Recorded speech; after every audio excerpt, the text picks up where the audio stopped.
CODA. Magnificent. Children of deaf adults, that's what CODA stands for. 3 Academy Awards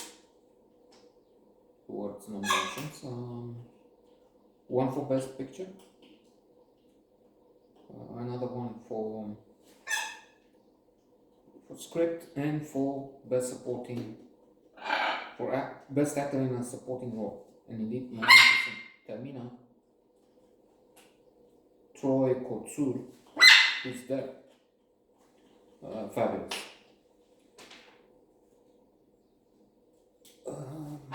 Termina.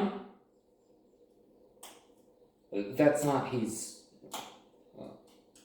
take on CODA. You know, they have those animals, from elephants to octopus, and they put, before a game, they put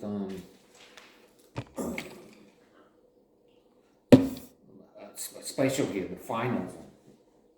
That's Germany against Argentina, and which one they predicted. So that's not. He's not. I'm not allowing him to have a take and protest. It's my note. It's not yours. It's up there with the best, indeed. It doesn't have a chance to win the best picture, as far as we can say from looking at the bets placed on one and the other, and then critics and other criteria. There are other favorites before. The Power of the Dog, which is marvelous, and I'm putting CODA right there with The Power of the Dog. Belfast, splendid. King Richard, no. For me, King Richard is way under CODA and the aforementioned other two. And then what else? I mean, I haven't seen West Side Story. TikTok. No, that's not nominated. It's Andrew Garfield. Wait, Potoleșete, actor, not Drive My Car, not yet. Let's return. So impressive, emotional, a bit lacrimogene, a bit. If we are to look for flaws in an otherwise near perfect work, if you ask me. Yes, we've been there before. It reminds me indeed of Children of a Lesser God, William Hurt, one of my favorites. Wonderful, appreciated, nominated, and we know the narrative. It's familiar. People who have challenged people who have to struggle. For instance, here, deaf people, fishermen, at one point, well, first of all, with the other in the community, struggle to survive as businesses and ultimately people, because if you don't have an income, how do you buy food then? So, because there's some people who speculate, offer them too little for their, and then they form a cooperative, but then at one point on the sea, on the ocean, navigating, the Coast Guard comes and they don't hear the warning.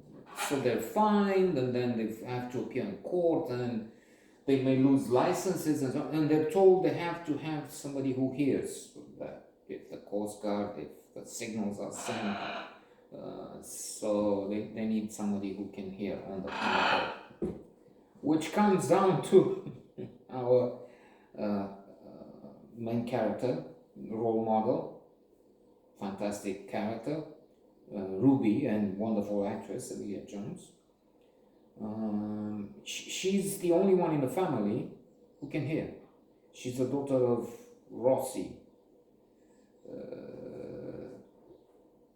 J.K. Rossi, and Frank Rossi. Frank is Troy Kotsu nominated, and I think he should win. And cynics would say, "Oh, because he's deaf, and so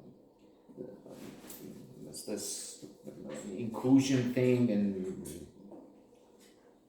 promoting minorities, which makes sense. I mean, it has to be, it has to happen. It's been historically so bad, and I'm not going to talk about that. Pointless. I mean, talking of the obvious. That's the idea. Not that I'm not talking because I'm not into it. It's my audience is like that, liberal. I'm not addressing this to Trump people. For Trump and his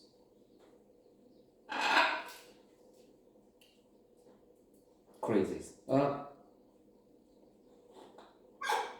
So yes, Troy Kotsu again deserves it because it's a spectacular performance.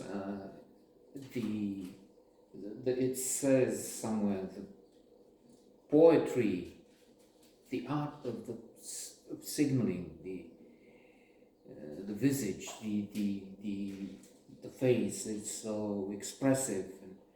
And I was watching this with my daughter, and I was joking with her and saying, look, he's upset when the Coast Guard comes. They have a woman on board who is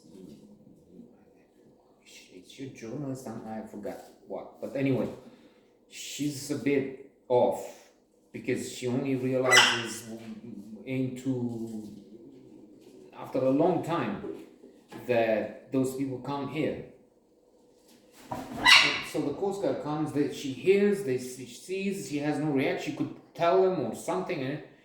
Anyway, what's her name? Frank gives her a look, and I think this look, it's worth an Oscar because it was packed with so much.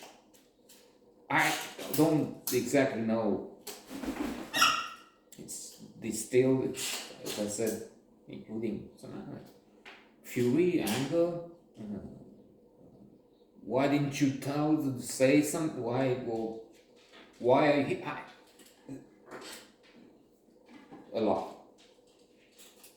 A lot of which maybe I could see only a little bit, maybe the wrong things.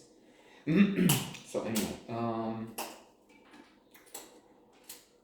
Ruby she's torn between clearly wanting to help her family she loves, even when family is putting her into some embarrassing situations.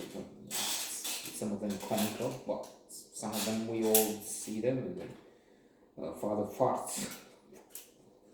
And then he's, okay, gone. Then she's inviting this fellow she likes very much, and she's falling in love with him. She had already at that point, I'm not sure. And while they're in the house, her mother and father are having sex, and there's the loud noise associated. So she's more than embarrassed. She is furious because she has to with this man. The first time he comes to her. So anyway, and she's torn between the family, the need to help the family eventually get on that boat, and the wish to pursue her own thing, a career, because she's good at singing, and she finds this, and this can be a vocation. Incidentally, in each profession, I mentioned this yesterday, the three groups of people. 1/3 is doing it for the money, approximately. 1/3 wants to, climb up the ladder, interested in promotions. But the last third is the one we would like to be into. doing it because they love doing it. And that's calling, that's vocation. And calling you can find by looking at 3 groups of activities. The things you like to do, the things you're good at, and the things that have meaning for you. And where they intersect, that's the area in which you have to search for. Tell me now, your job, which becomes then an intensely pleasurable thing, which can bring you to flow, optimal experience. And then you should read Mihaly Csikszentmihalyi, Flow, to get more about that.